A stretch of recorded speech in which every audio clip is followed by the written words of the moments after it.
नमस्कार, the news देख रहे हैं आप। मैं हूं आपके साथ अर्जुन खजूरिया। इस वक्त की एक बड़ी खबर आपको बता दें जो सूत्रों के हवाले से सामने आ रही है। प्रधानमंत्री बनने के बाद अब अगले महीने जो है नरेंद्र मोदी रूस की यात्रा कर सकते हैं। जी हां, इस वक्त की बड़ी ब्रेकिंग। तो यहां पर यूक्रेन रूस युद्ध के बीच अब जो है पीएम मोदी रूस की यात्रा कर सकते हैं। लगातार तीसरी बार भारत के प्रधानमंत्री बनने के बाद नरेंद्र मोदी 8 जुलाई को मॉस्को की एक दिवसीय यात्रा पर जा सकते हैं, जिसमें भारत और रूस के बीच संबंधों को नया आकार देने की उम्मीद भी की जा रही है। तो अभी जो टेंटेटिव डेट सामने आ रही है वो है 8 जुलाई की।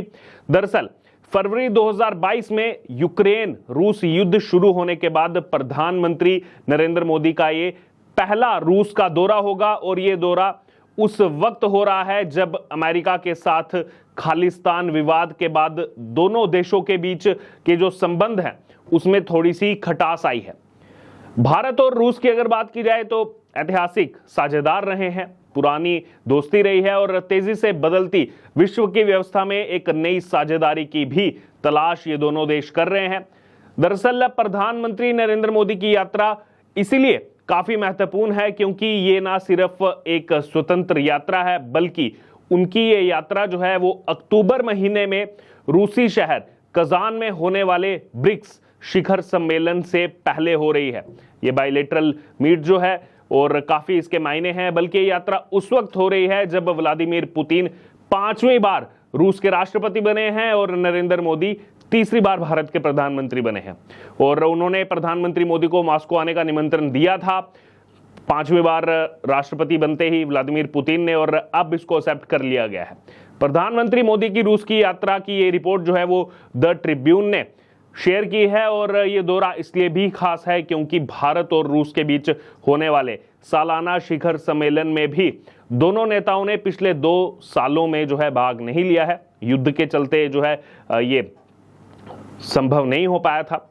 प्रधानमंत्री मोदी आखिरी बार साल 2015 में मॉस्को गए थे, जबकि उन्होंने आखिरी रूस का दौरा जो है वो साल 2019 में किया था। उस समय उन्होंने व्लादिवोस्तोक की यात्रा की थी, और इसके बाद से दोनों देशों के बीच के संबंध में ना सिर्फ काफी कुछ बदलाव आया है, बल्कि रूस और यूक्रेन युद्ध शुरू होने के बाद से माना जा रहा है कि रूस काफी हद तक जो है वो चीन के खेमे में चला गया। इस तरह की कई रिपोर्ट्स सामने आई। हालांकि रूस ने बार बार ये साफ किया कि भारत के साथ उसके संबंध जो हैं वो ऐतिहासिक हैं और उसमें किसी भी तरीके का कोई भी बदलाव नहीं आया है। ये बार बार रूस ने जो है इस चीज का जिक्र किया है। हालांकि इस दौरान यूक्रेन रूस युद्ध ने दोनों देशों के बीच के जो कारोबारी रिश्ते हैं उसको भी काफी ज्यादा बदल दिया है, भारत और रूस के कारोबारी रिश्तों को। और अब रूस जो है वो भारत को सबसे ज्यादा कच्चा तेल बेचने वाला देश बन गया है। ये युद्ध के बीच में ही हुआ।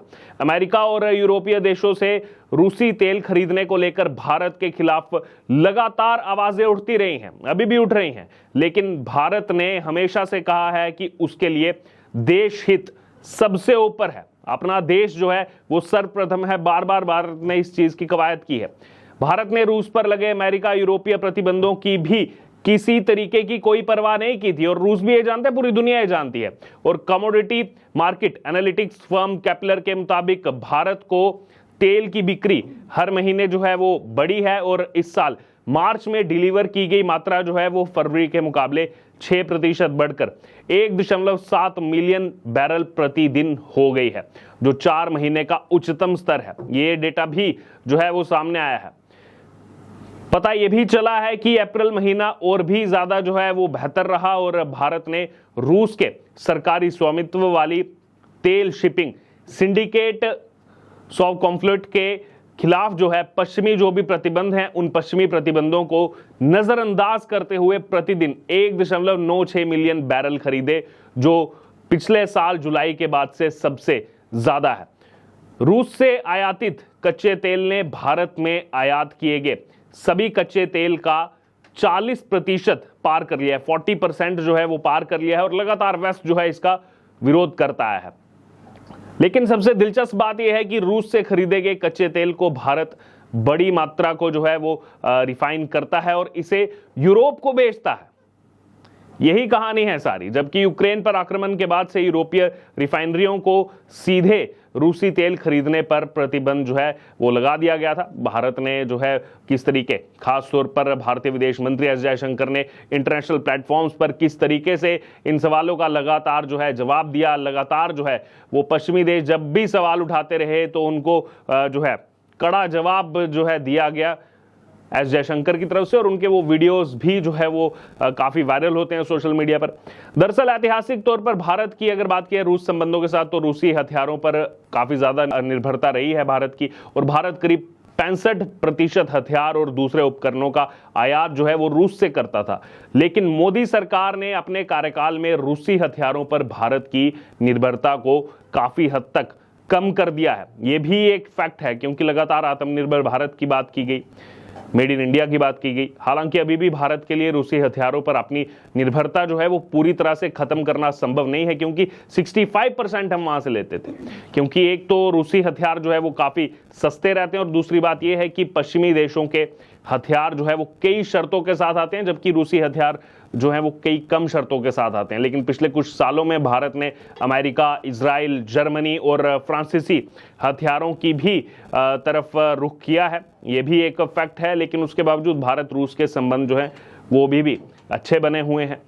तो क्या ये जो रूस की यात्रा भारत कर रहा है, पीएम मोदी जा रहे हैं, क्या कोई अमेरिका को संदेश देना चाहते हैं? ये भी एक सवाल है, क्योंकि इसमें कोई आश्चर्य की बात नहीं है कि भारत पिछले 2 वर्षों से रूस के साथ अपने संबंधों को लेकर बहुत ही ज्यादा सावधानी बरत रहा है, और भारत को इस बात का पूरा एहसास है कि अमेरिका जो है वो इस बात पर करीब से नजर बनाकर रखा हुआ है, क्योंकि अमेरिका चाहता है कि वही सबसे ऊपर दिखे कि ये रिश्ता किस तरह आगे बढ़ रहा है। उस पर भी अमेरिका की लगातार नजर बनी हुई है, भारत रूस का रिश्ता कैसे आगे बढ़ रहा है।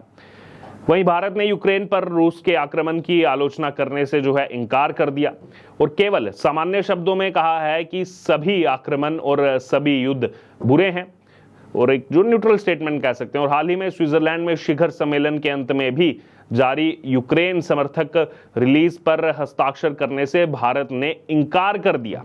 तो इससे सीधे तौर पर पता लगता है कि भारत रूस के खिलाफ नहीं गया कभी भी।